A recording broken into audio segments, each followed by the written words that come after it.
ఏమండి? సుజాత గారంటే మీరేనండి? అవునండి. ఇలా ఎక్కడికండి? హాస్పిటల్కి. ఎందుకండి? మీరు బాగానే కనిపిస్తున్నారు కదా. మా అత్తయ్యకి డెలివరీ. ఓహో, ఆడపిల్ల మగపిల్ల అండి. మెత్తకి డెలివరీ అదేమిటండి ఈ వయసులో? ఏమి సార్ మీకెందుకండి బాధ? సుజాత వస్తున్నా.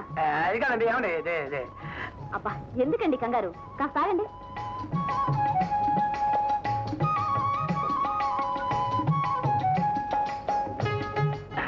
ఆ స్కూటర్ మీద ఉన్నారే ఆయన. వారండి ప్రసాద్ అన్న బెస్ట్ ఫ్రెండ్ అండి. వాటితో పని ఏమైనా ఉందా? అబ్బే, అదేలేండి. ఎందుకండి మీలాంటి వారు ఒక్కరు చాలండి. ఏమండి, చెప్పండి. ఈ డబ్బు తీసుకెళ్ళి సుజాత ఈ థ్యాంక్స్ అని చెప్పి వారికి ఇచ్చేయండి. డబ్బండి, డబ్బు ఏమండి, డబ్బండి ఏమండి, డబ్బు డబ్బు డబ్బు డబ్బు ఏమండి, డబ్బు డబ్బు కూడా పట్టుకొచ్చాను. అరే ప్రసాద్, తంతే పళ్ళు కొడతాయి రాసుకెళ్ళి. ఏమిట్రా? నీకు చెప్పింది ఏమిటి, వచ్చేసింది ఏమిటి?